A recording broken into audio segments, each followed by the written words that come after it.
And okay, I'm going to get started. Hi, everybody. I am Gretchen, and welcome to the Global Green Burial Alliance monthly forum. And tonight's guest is Lee Webster, and we'll be talking about conservation burial grounds. Um, before we get started, in case you don't already know, the Global Green Burial Alliance is an all-volunteer networking organization. If you are a cemetery, a funeral director, or offer green burial services as a death doula or product maker, or an educator that educates about green burial practices, you are invited to go to our Global Green Burial Alliance website, which is in the chat, and take our sustainability pledge. There's one for consumers and one for providers. And when you do, you get our very cool logo to use on your website and marketing materials, and you'll be listed on our website. We would like to be able to promote you on our social media and help educate communities around the globe. We have a full panel of experts, so if there's any way the Global Green Burial Alliance can help you in any of your projects or educational venues, then please reach out. And with that being said, I will turn it over to Ed to introduce Lee. Thank you, Gretchen. Thanks everyone for coming tonight. So what can I say? You know, I've known Lee for an awful long time. She's one of the best out there. Believe me, that's why you're listening. She can tell you everything about anything. All right, when it comes to natural burial or home funerals. You know, I'm going to read Lee's bio, and you know, a lot of times I don't like to read long ones, but this is so impressive. You know, we have to read it, and we have to applaud Lee for all the great things that she's done. So. You know, today Lee will be speaking to us about conservation burial, the goals and strategies, and the how-tos. And a lot of you are really interested in that, and this is perfect timing. Lee has worked on funeral reform and natural burial advocacy. Lee has been a member of the Sierra Club since the age of 14, so that makes her 35. Can you believe this? 20 years later. Lee chaired her local conservation commission for 10 years and served on New Hampshire's Conservation Commission's board. Lee is an author, an educator, and internationally known public speaker and advocate for funeral reform, including home funerals and green burials. Lee has served in leadership positions of the National Home Funeral Alliance, the Green Burial Council, the Conservation Burial Alliance, the National End-of-Life Doula Alliance, and the NHPCO EOLD Council. Lee is the director of New Hampshire Funeral Resources and Education and the co-creator of the funeral.org partnership. So, you know, Lee, you've done some wonderful work. We've been friends for a long time. We've worked side by side. We really do appreciate you being here today. And we want to learn a little bit about conservation burial and the how-tos. Great, thanks. And thanks, Gretchen and Ed. I appreciate it. Karen, good to see you. It's nice to always come on these calls and find people that you know. So I'm just going to talk today in a little bit more depth about conservation side of natural burial. A lot of people get confused about the different layers and levels and all that kind of stuff, but I'm going to assume for the moment that most of you know what natural burial is, and now I'm going to take you to that level of detail around what it means to engage a conservation land trust or some kind of other entity that's going to combine and partner with a natural cemetery. So if there's anybody who doesn't know about natural burial, put your hand up now, because otherwise you're going to be lost as we go.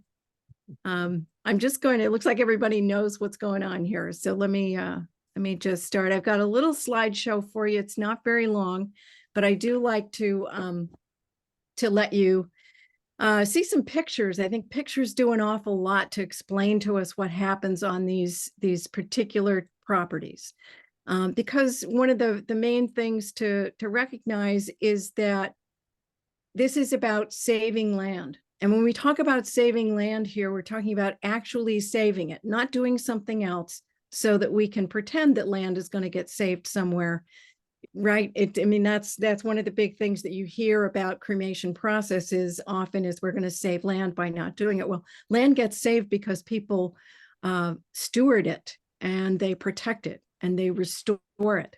So that's really the goal here. And that's the top goal. You're going to see a list of other things here. Of course, we're looking at our carbon sequestration numbers, which are on the negative side or the plus side, however you want to view that, on the good side of sequestering carbon and nitrogen and phosphorus and all kinds of other things. But what we're looking at here too is using this marriage of conservation land trusts and burial on the property as a strategy for including more people on that land, bringing people to the land, giving the land trusts more resources so that they can protect more land. And one of the big reasons that there's such a push right now is because we are already looking ahead 10, 20, 30 years, maybe even just 5, to the migratory patterns that we're seeing. People get moving away from places that don't have enough water, that are too hot, and they're going to be coming to different ends of the globe, and we need to be prepared for that. We need to be prepared in better ways for how we're going to deal with the dead once we have more intensive populations in smaller areas. So that's a big part of what we do. We're also looking at social and cultural goals. Again, bringing people to the land, right? We're not just supporting wildlife and plant communities, we're also supporting human communities. And a lot of our thinking around conservation burial is that if we can find a different way to structure the finances around it, we can be addressing funeral poverty. And when we're with all the other activities that we're going to put in place, that's going to be one of the main goals we have in mind. So those are things that you might not have automatically assumed when you thought about natural burial or certainly conservation burial. One of the many ways, you can see a list here of ways that we engage the community. And this isn't the typical cemetery that has people showing up on Memorial Day and Veterans Day. These are people, and Ed will tell you this, people come back more frequently. They get to know each other. And when there are events that occur on the property, which is part of the mission, is to bring those people in, engage them in community on the land, not just with a loved one who might have been buried there, but we get them there to do all kinds of great things. So this is a big key to conservation burial. There's a greater community exchange than in your typical cemetery, your conventional cemetery, or even hybrid cemeteries. So one of the things to be aware of is that because we're dealing with land trusts, we are paying attention to conservation best practices, because conservation land trusts follow some very well supported and accepted rules around what they do when they have land that they're stewarding. And so what Billy Campbell has done, Billy is Dr. Billy Campbell from Ramsey Creek, the first conservation and first green burial cemetery in the US. What Billy has done is put together this wonderful list. All of these titles here have got descriptions of what these best practices really need to look like in conservation space that includes burial. So you can find that at memorialsystems.com. And it's really worth taking a look at all of these details. This is really in the weeds information. So if you're interested, that's a great place to go, great resource. Another really important thing to know about conservation burial is that there's an additional layer of documentation that is not just required, but that's really beneficial. The whole point here of being on conserved land is that we're following a conservation plan. And if we are the cemetery stewards, along with the land trust stewards, we work together to create that plan for that land. And so that means that we're going to be necessarily conducting some inventories and some different types of mapping, often layered mapping, so that you can see what the soil looks like, what the water looks like, where it's coming from. all kinds of information about what's happening on that land so that you can bury in the right places. That's an important thing. People tend to think that the minute that you're going to have natural burial, you're just going to go out to the woods and start digging holes. That's not what happens on these properties, and conservation level is particularly careful about where burials occur. They're looking for wildlife corridors and all kinds of things. Also managing traffic. As I mentioned, people come more frequently than they do, and they aren't driving up in their car to the gravesite. So we need to have trail systems. We need to have ways that people with mobility issues can get in and out easily. We've got all kinds of other things that we're thinking about on this land. And so all of these types of plans and inventories and assessments are really critical to success. Something to know about land trust entities, there are lots of them. We all tend to think, oh, the Nature Conservancy, the Land Trust Alliance. Those are a couple of the very big ones. But for most of us, just as cemeteries are local, land trusts are often local.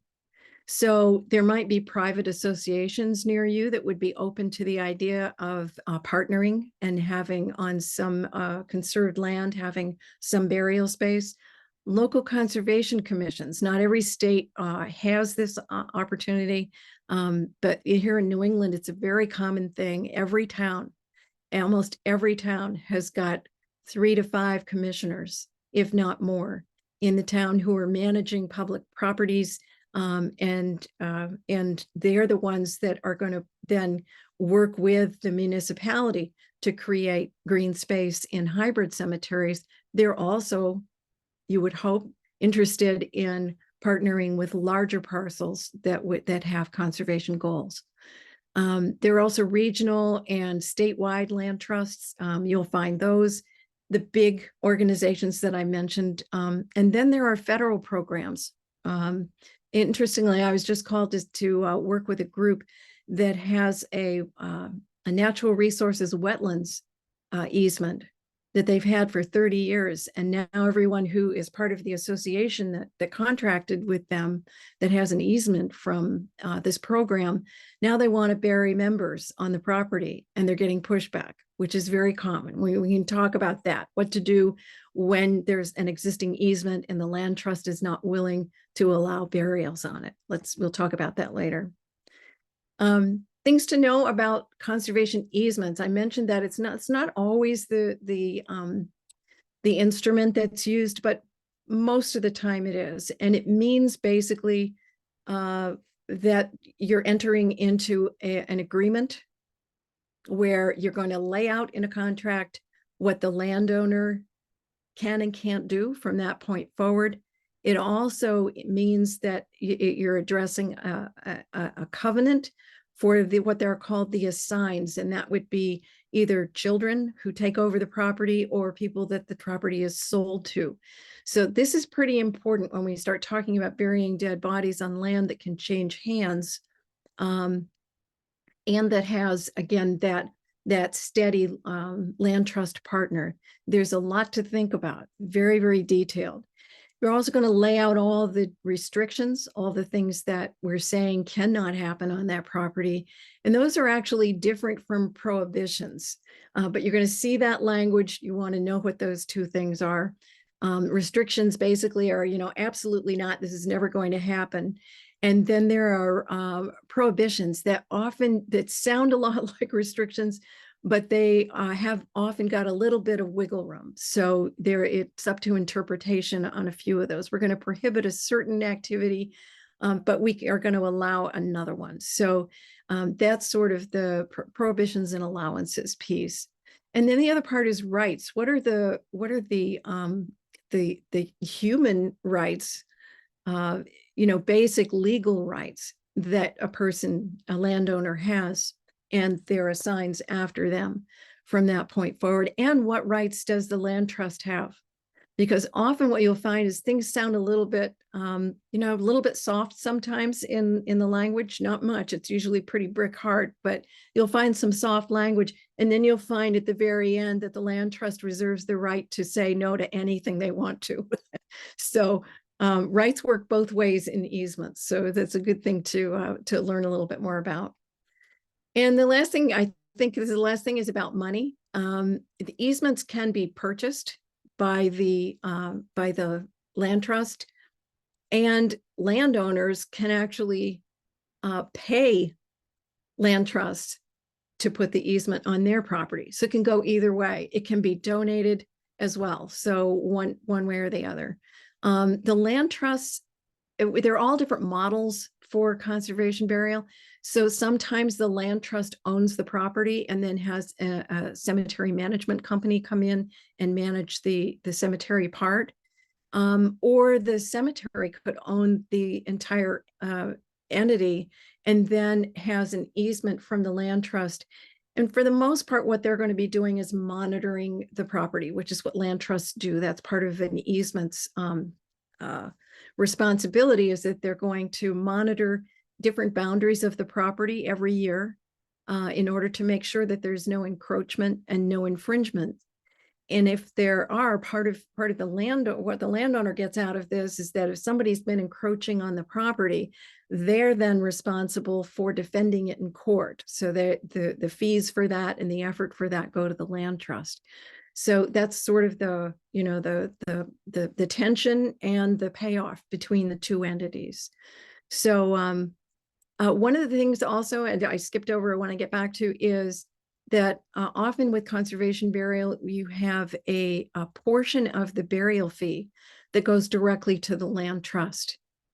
If there are activities that happen on the conservation property that are run by the cemetery entity, then things like charging money to come for live music or for a wedding or baptism or wildflower identification course or something like that, those fees then are often split in varying percentages with the land trust. So that's sort of their, everybody's got a hand in the pocket and you figure out who's got what. So I think that that's an important part of this whole thing to look at. Just so that you know, here's a quick list of some active land trusts right now in the US. And there are many more, some that are coming online momentarily that I know about. I've got property that I'm just waiting to pull together some people to help manage, and we'll have one here in New Hampshire. So it can be a long process. It can take a long time depending on where you are. But all of the success of these organizations is going to be truly helpful to those people who are about to start looking at putting together a project like this. We don't have to start from scratch. There are blueprints available. So one article I wanted to let you to know, this was kind of a big deal. This just happened over this last summer. The Land Trust Alliance, as I said, is one of the big dogs in the whole conservation world. And we've been lobbying to get an article about conservation burial in their magazine for years. We've gotten little tidbits, but we finally got a first big article. So get your hands on that. It's just wonderful to be able to see. You feel like you've landed when you get there. Another thing to take a look at are some pieces like this. You can find these on the Green Burial Council's website. You can find them at the Conservation Burial Alliance. And on my website, I keep everything that I write on a page. And we want to be looking at carbon footprints. If that's interesting to you, there's a lot of data in an item like this. So other resources that are really important to take a look at. All of these I think are really helpful, easy to find when you just type in the names. And I think that's it. That's what I wanted to share with you right away. That's not a whole lot, but I thought it might be something to get us started. And we've got Walt Patrick on the line. So we've got, hey, Walt. So we got some other experts here who can help you with questions. So yeah, that was a lot of information. And it sounds complicated to get one through. I know it can take a couple years to get all of that stuff together to open a conservation cemetery. It can take time. Some people have taken longer, but part of the reason is that they run into, as I said, everything's pretty local. So most of the time, what slows people down when they're trying to do it is, number one, raising funds. You got to have a lot of funds to do it. You got to purchase the land. You've got to have, often in states, you have to have an endowment for the cemetery. There's all kinds of other things that you have to pay for, including your staff to run the place. So there's just all kinds of stuff. I think Walt can probably tell you more about that. But the thing that I think holds most people up, in my experience, this is when I hear from them where the SOS flag is coming up, is my local selectman, my local zoning board, my local blah, blah, blah, local doesn't get what I'm doing here. And you have to, so this is why you have to back the truck up. And why I said it's, I'm waiting to pull something together here because it's all about public education. If we run into those roadblocks by people who are ignorant of science and of the conservation goals and of the needs of people in the area and the demands of people in their area, that's going to slow you down more than anything else. So good, solid education is the key. Yeah. As you, No, Lee, I mean, we appreciate that because, that is the largest obstacle, like you said, is local regulation, and mainly because people only fear what they don't understand. So that's why conversations like this are, absolutely critical. With you being here with us, I mean, so if a would-be conservation burial cemetery entrepreneur was listening tonight, and they wanted to reach out and maybe start a conversation with someone, or what direction would you push them or point them in so that they could maybe educate themselves and possibly even find some resources? I remember Land Matters. I think it was Jeff and Heidi Hanlipin. There are people out there that can help, correct? Yeah, that's right. And I think the place to go now is the Conservation Burial Alliance, conservationburialalliance.org.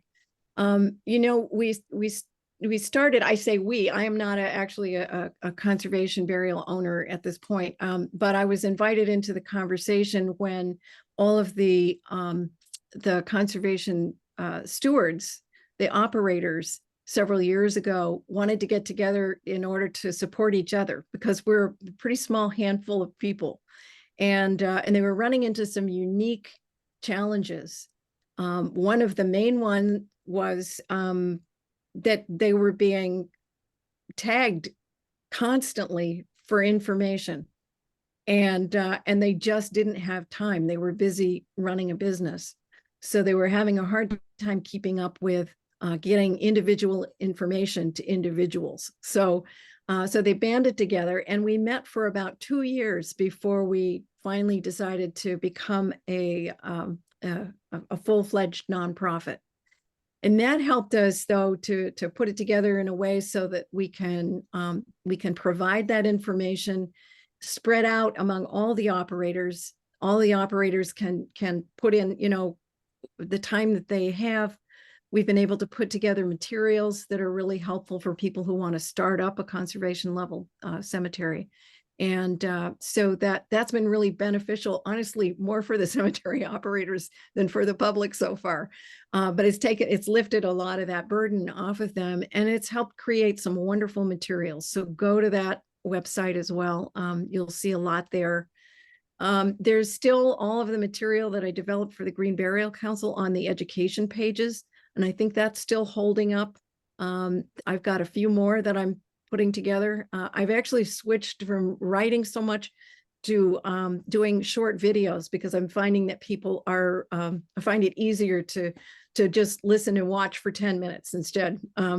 So a lot of that material is being made available as well. So I mean, that's where I would send people, like, go to the experts, come to you guys, come to people who are in the know, but try not to burden individuals who are trying to do their job. That's probably it. And we all know that, every different location comes with different obstacles. you know, you may be in Florida, or you may be in Maine, or you could be in Washington, you know, and all of that's going to have play different factors into you know, the advice that someone could even give you. So you know, Yeah, exactly. Yeah, that is that's part of the issue. And that's why you have to, if you're really looking at starting a conservation entity or a burial ground in your area, one of the first things I think you have to do is find your posse.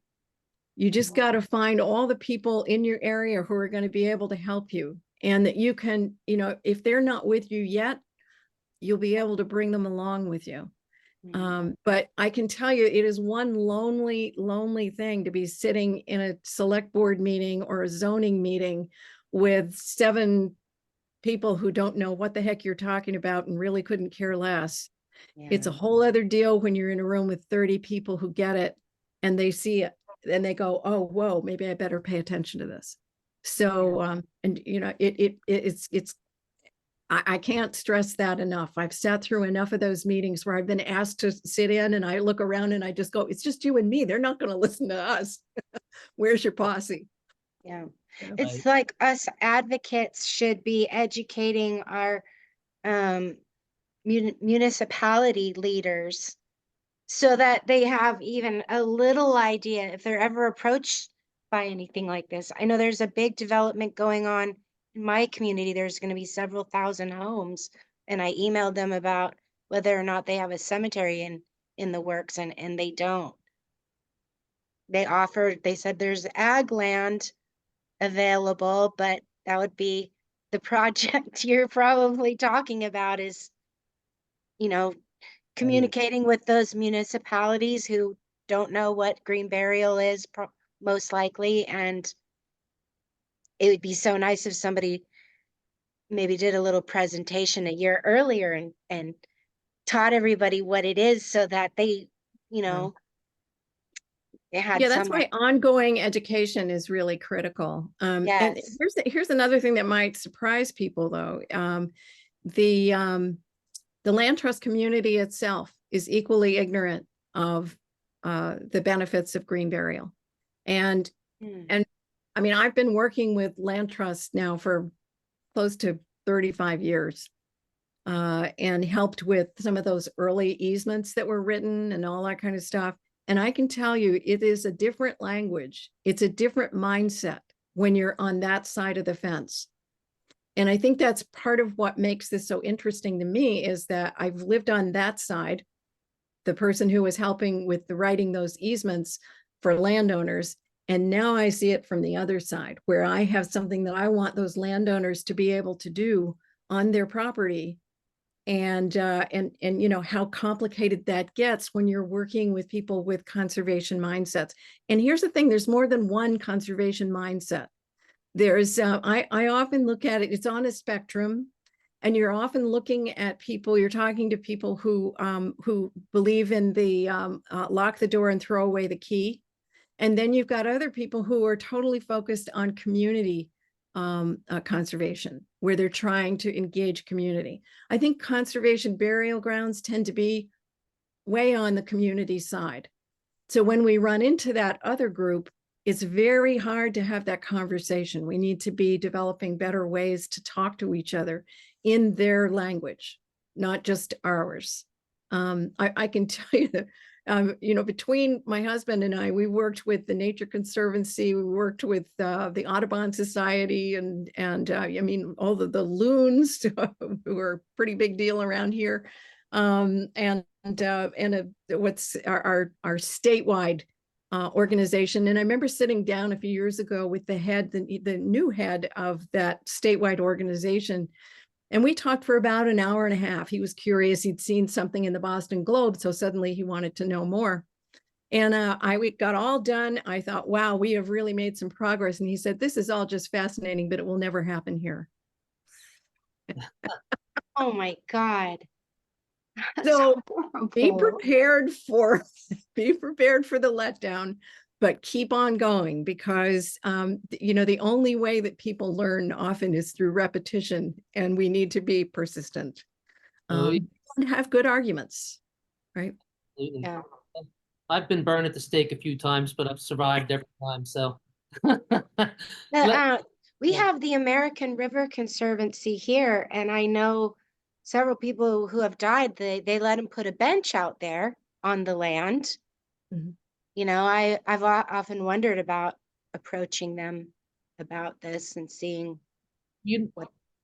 you know what's interesting, Gretchen, and Lee can speak to this, like, because I've spoken to land conservancy organizations for years and years and years, and they like the concept and they love the idea of conserving the land. They just don't want to be in the business of handling bodies and dealing with the burials themselves. Right. Mm, Right. And I So think this is key. Boy, that is right on, because I have to tell you, and you've gotten them too. I mean, that's what I was talking about with the CBA members. The number of phone calls I get where somebody said, I had a dream, or woke up at 3:30 in the morning, and I want to run a natural burial cemetery. And you just go, okay, so let's back up. Let me ask you a few questions. So you want to be on call 24/7, 365 to go out with a shovel and dig a big hole and deal with grieving families and making sure you get all the money that you need and that you have filed everything correctly with the state and the federal government. And so you want to run a cemetery business? Oh, no, no, no, no, no. I just want to run a conservation cemetery. Okay. And that's why those don't happen. yeah. Because it is a business. And you're right, land trusts don't do that. I mean, traditionally, what happens in the easement, if particularly you talked about agricultural property, what will happen in the easement is that certain types of agricultural activities will be allowed, right? That's part of that prohibitions restrictions piece. And what's actually allowed underneath that whatever that umbrella is that you set up. That doesn't mean that the land trust is going to come in and sell lettuce at the farmers market on Saturdays. It means that if you as a landowner want to continue to do this, you're going to have to do it according to the conservation plan that you all come up with, that allows you to still make money on your property. But that's fine. Then we get into burying bodies and things get very uncomfortable.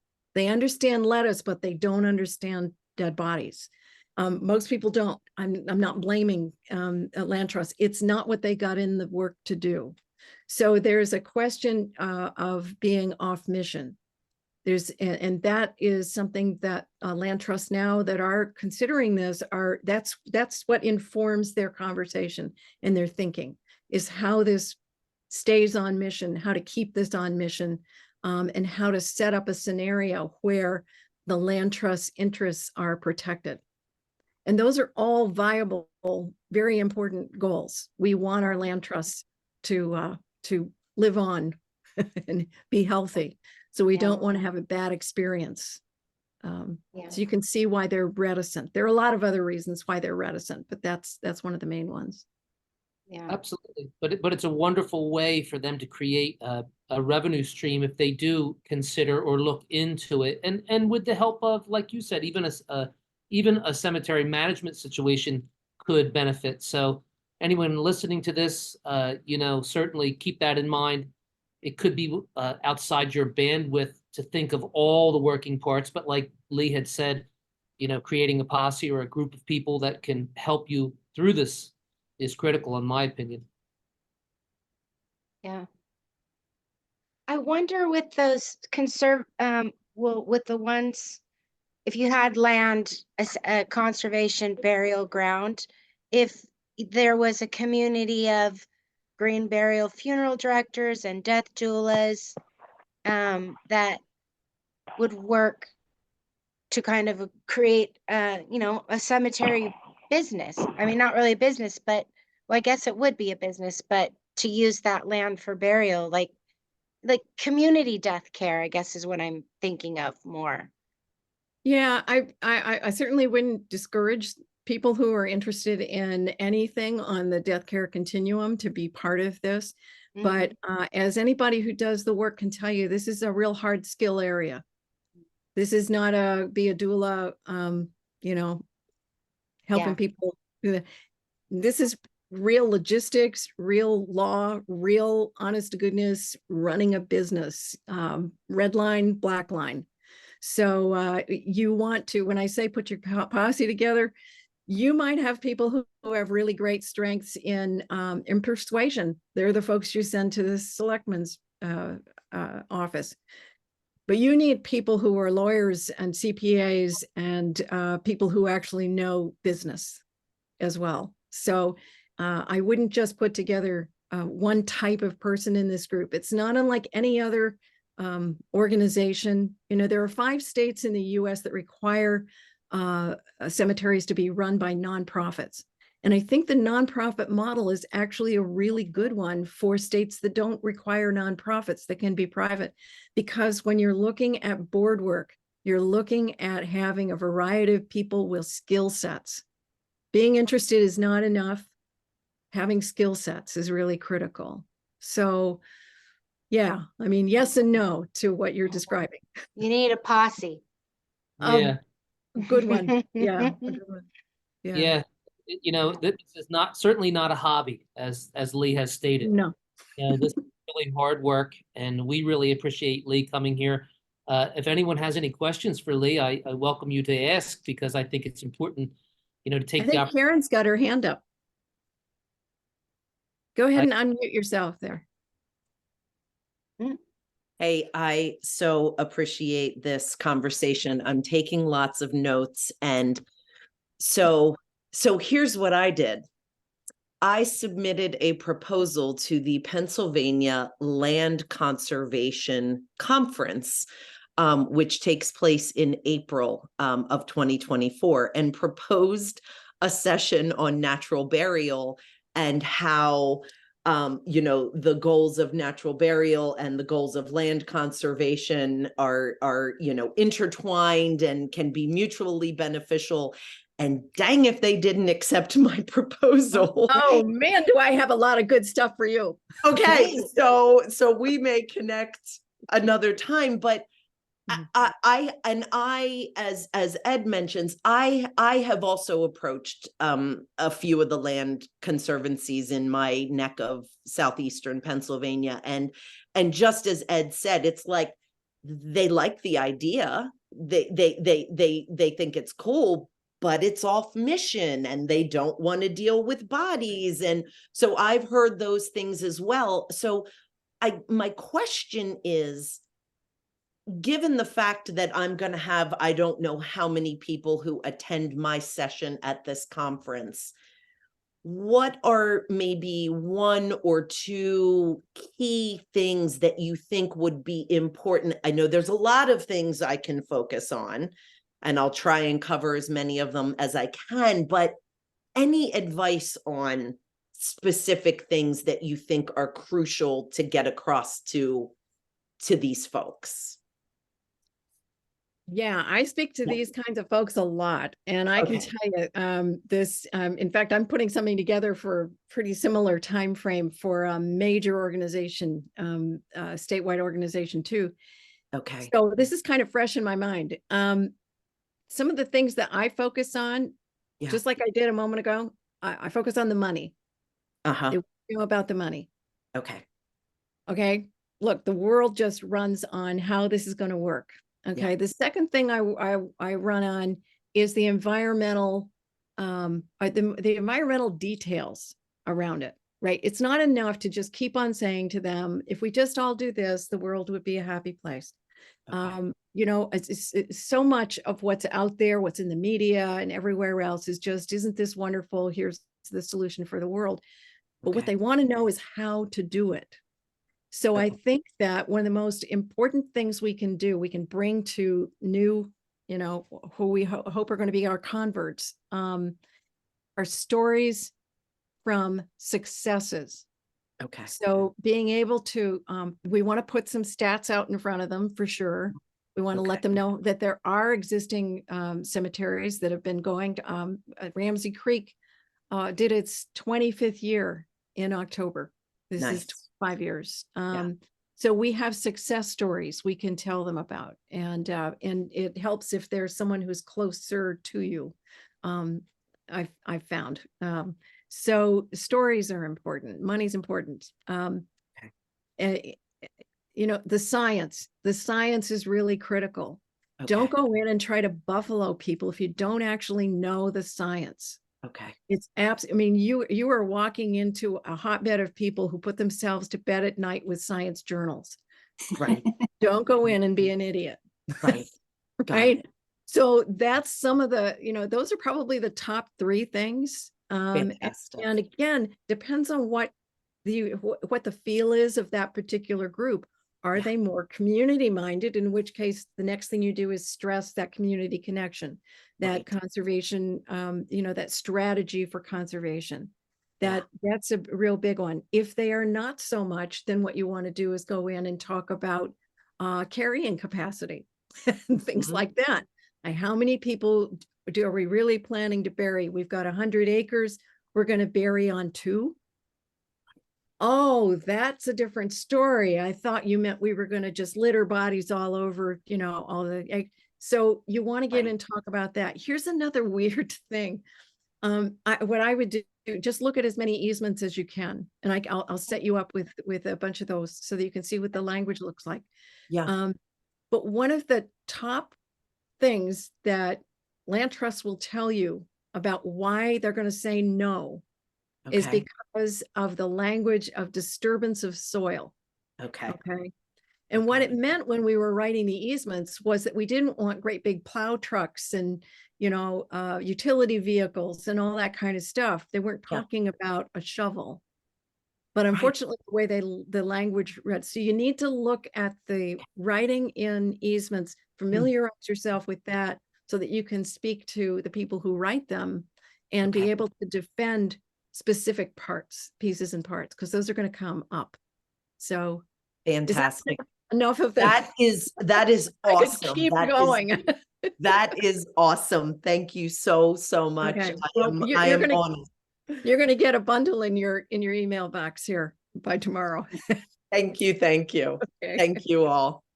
Sound advice, Lee. Thank you very much. Anyone else have any questions for Lee? Well, I have a question. I want Walt to tell everybody what I missed or what I got wrong. I don't think, well, if these things go in levels, and on the first level, I thought you did excellent there. And I know that your goal wasn't to dive in too deep into the lower situations. But one of the real questions is there's some things that need to be considered right up front, because once the foundation is laid, it's really hard to put it into another direction. And so that whole issue of how you're going to resolve the issues of money and basically the passions of the people involved, because if the people that you're relying on are not passionately committed to this, they're going to wander away. And if they are, then how in the world are they going to pay their rent and put food on their table? And how do you do that? And if you're geared up for a monetary scenario, that's going to dictate everything you do and how your times go. In our case, we're a 501c13, i.e. a federally recognized nonprofit cemetery. And we're able to provide a lot of the needs of our people directly. In other words, I don't have to make enough money off the cemetery to pay my rent because I live here on the property. The same thing. So how to make those situations work together. And then in our case, how to maintain long-term continuity. So we're in the position of how do we bring in the newer, younger generation to help carry on the mission? Because when you're committed to this, there's no out game I know of other than joining the cemetery. That's where it ends up. And so that's the concept. Most people think in terms of 6 months, 2 years, and they'll go do so. No, in this field, once you take stewardship of people's remains and their vision and their families, etc., you're in this for life. And so how do you form a business model, if you will, that is open-ended and form? So we don't think of ourselves as a conservation cemetery, but rather as a permaculture cemetery. And so we're trying to cultivate the productivity of the land and the engagement of people with it in a long-term orientation. And so, delving that level of depth into what we're doing, and so on. To touch on the issue of breaking new ground, the situation to the degree you can, don't do that. So we've been able to come forward aggressively because White Eagle Cemetery in the other end of our county stepped in first. That's an intentional community that came to our county about the same year we did, back in the early 80s. And my opposite number there had a heart attack and died. And so that kicked them into the issue of, okay, how do we build a cemetery on our own property, which was something we were concerned about too. So we were able to just kind of drift along behind there. They did the tough lift. They did the heavy lifting with the county commissioners in getting that done. So it was much easier for us because of our ability to tap in on that. Also, we were fortunate to have an incredible resource locally who was highly knowledgeable about green burial and green funeral practices in our area. And so she was kind enough to serve as a mentor to what we were doing and keep us on the right track so that we didn't do something thoughtlessly and then cause ourselves a mess of problems.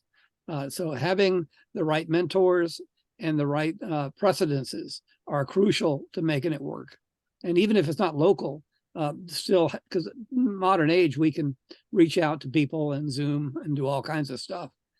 But yeah, so our biggest challenge is that now we're concerned with finding the next generation to pick up the mantle and move forward. And so if y'all know anybody in their 30s who don't want to be part of the funeral industrial complex and are interested in being part of a nonprofit exploring this work in detail, send them our way. We right in the middle of our website is, talks about internship opportunity. Anyway, so glad you talked about that, Walt, because I have to tell you, when the CBA folks got together at the very beginning, the first question was, have you got a succession plan? Mm-hmm. Because, I think this speaks to the responsibility that people in this work have taken on. The people who are doing it understand that first and foremost. And I think that is, in fact, one of the key pieces that ties us or creates a tie, I guess, with land trust entities, because land trust entities are also about legacy forever. Yep. These lands are protected forever. We have the same goals. I have a little infographic that I put together, a Venn diagram actually, that talks about the things that both entities are most concerned about, most interested in, and where we overlap. And it's a pretty big overlap. So I think that's part of the strength. If we can go in, and that's what I mean about talking the language, is that we go in and we say, yeah, we are concerned about succession as well. So, it sounds like you're starting at the end, but you kind of have to start at the end to get to the beginning of this, don't you all? Yeah. Yeah. Or else you don't get going. So yeah, absolutely. That is a great overlap, though, cemeteries and land trusts and the forever protection thing. It's a great thing to have in common to, for the land to do both things. Mm-hmm. I mean, we're designed to last perpetuity. That's what a cemetery does. And once a cemetery, always a cemetery. And like Walt had said, really, the best course of action, in my personal opinion, would be to go the nonprofit route. That way, things are done in a way that it does last forever, and there is no chance of it falling away, and the right responsible people are put into place. So that is very sound advice, Walt, and it's realistic for any of the people out there, that really truly want to take this on, because it is hard work. You have to be dedicated, you have to be disciplined, and you have to really surround yourself with good people. So thanks, Lee. Thanks, Walt. Thank everyone for being here tonight. If anyone else has any other questions for anyone, please ask now. I have a question. Maybe not super quick. I'm Matt. I'm in Minnesota, and we've got a cemetery here, Loving Earth Memorial Gardens. Ed and I that has had its fair share of problems, but another approach that we had taken, problems like politically and as far as zoning and all that stuff, it's been lots of fun. But one thing we had considered, not so much from the conservation end, but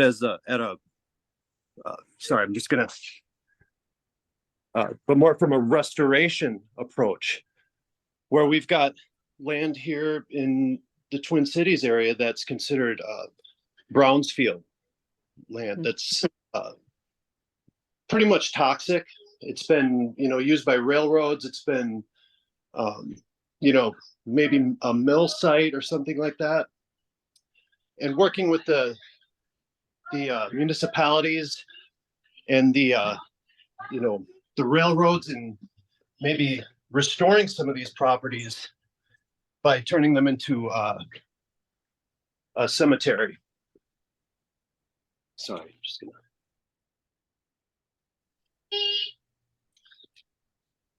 gonna. So yeah, we've communicated with not so much land trusts, but county governments, city governments, trying to kind of restore some of this property. Do you have any thoughts as far as that might go? Yeah, this is an interesting piece because and I'll just cite Billy Campbell again. One of the tenets that Billy came up with when he first started looking at this was using land that had intrinsic ecological and cultural value. So a lot of people listen to that and they go, oh, it must be pristine woodland. Well, no, it doesn't have to be. I don't know that we really want a nuclear site, but we certainly need to be paying much more attention to the restoration piece. Because lands that have value doesn't mean that they're perfect. It means that they have potential and that they're situated in places and they have access, or they have perhaps, as I mentioned before, wildlife corridors or something that might have been, moved around, deterred because of what was happening there. Can we restore that and make this a vital part of the community and of the landscape? Yes, we can. How much money you got? Well, that's kind of, and some of these properties are, with milk, stuff like that. You're talking about arsenic, and they just aren't developable. They're developable. They're not suitable for, putting in apartment buildings or malls or restaurants. So they just sit there fallow, empty. It seems like it would be mutually beneficial to the community and to the actual local government itself that's burdened with these, tax foreclosed properties to, restore them. And burial is a great piece of that. I mean, that's what we're doing when we're putting organic beings into the earth is, we are in its own way restoring. But in a situation like this, we're looking at working with the EPA or the local Department of Environmental Services or something like that. It can become pretty costly and pretty complicated, but I don't see any reason not to look at it and put together a plan. I know that I worked with a group in Vermont that was looking at doing that. And they finally pulled away because they couldn't get, again, the local town officials to take them seriously. So again, it comes back to education. Whatever you can pull together that's going to, where you're going to be able to access those people who really know what it means to restore an area like that. That's the key. It comes to, they need to educate you about what you're up against, and you need to educate them about what potential that burial and that having activity on that land that isn't just leaving it to just do whatever it's doing. I mean, obviously it sounds like it needs cleaning up. Oh, there's so much. I mean, there's it's just you would be shocked at how much property there is that's just sitting there. But I wonder if maybe start or like working with EPA maybe to start with like the park district, Yeah, yeah, like yeah. you start, and they might know the right people to talk to, the right just to, I worry that the EPA we would just be a blip on the. Oh, you would be. No, you got to work your way up to that. Everything's local. Well, Yeah. Aloha, everyone. This is Steve here from Honolulu. Hey, Steve. One Hi, of the things Steve. that you bring up. Hi, gang. I'm back. Can't get rid of me that easily. One of the discussions you've triggered here is something that the Reef Ball Foundation has been doing as well, building what they call layer cakes, which are reef balls with multiple shells in them that they can seed with bivalves and other mollusks, who literally will clean up an environmentally damaged waterway or lake or something to that effect. And that could be a project that could also involve memorial dedications, because they really do work to clean up the filth that's been left in the waterways. Yeah, they probably have soil ones that eat up all the poisons and toxins in the soil too. Walt here. I would encourage you to check in with some of the mycological folks in your area, because it's the mycological network in the ground that deals with the antibiotics and the organic chemicals that are problematic. And also to some degree with the minerals. You mentioned arsenic, etc. Particularly in the area of people my age usually have between 4 and 8 grams of mercury in their mouth. And so what to do all of that, and what happens, the fungus will find it, haul it to the trees will look at it and say, this is not what we want. And so they'll sequester it in the roots. So that there's a whole process that is mycological. And a forest, half of the biomass of a forest is underground. And so tapping that mycological network is a great opportunity to help people how you're going to do it, how you're going to make a difference. That's a brilliant idea. That's wonderful. Amazing. That is a brilliant idea. What's really interesting to me is talking to people who study all that stuff, and the way that they've got me thinking about it is that all of the microbes do all of the work when the body is buried, appropriately in the right soil and humidity and all that kind of good stuff. But the exciting part, for me, because I get the question constantly, how long will it take for the bones to go? Well, it depends on all that fungal activity. Those are the big jaws. I think of them as like Pac-Man jaws coming in to take care of the bone. And yeah, that's, if you can get things thriving, a fungal community thriving on that property, you're ready to go. That's my guess. I saw it on YouTube, a disinterment 65-year-old grave dug up, and the bones were almost all gone. Skull was gone, just a couple parts of the long bones. And that was a conventional Yeah, burial? yeah. It was an anaerobic decomposition inside a box, inside a vault. It was, well, no vault, but a pine box.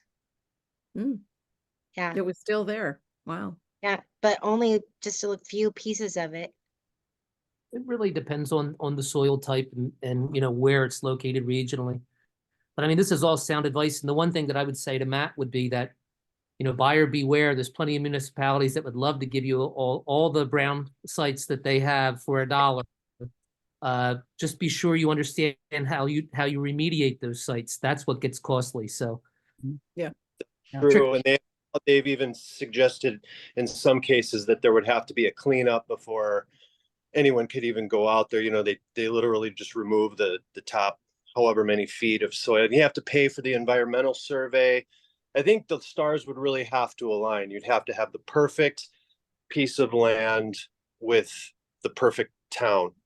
Somebody who would really want the publicity that comes with it and really want to change it. You can really clean up an old rail yard with some bike trails and some historical markers, and some beautiful burial sites.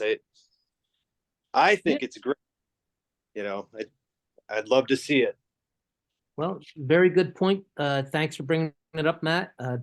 We're a little Yeah. bit after the hour. I want to thank Lee for coming and joining us tonight. It was great to see you and have you enlighten our guests. And the beautiful thing too is that we have our YouTube channel. So, you know, all those people who might not be able to make it tonight, they'll be able to see this, and we're building quite the library. So thank you, Lee. The Well, GGB. thank you. And thanks to everybody for coming. I appreciate it. There's so much more to learn. It was nice to skim the surface with you. Yes, thanks, Lee. Yeah, thanks everybody. Thanks. Thanks for everyone who's participated tonight. You Thank bet. you. Thank you, Lee. Thank you all. Take care. Don't, don't forget Thanks, to everyone. pledge. Thank you. Good night, everybody. Thank Good you. night. Good night. Aloha. Aloha. Good night.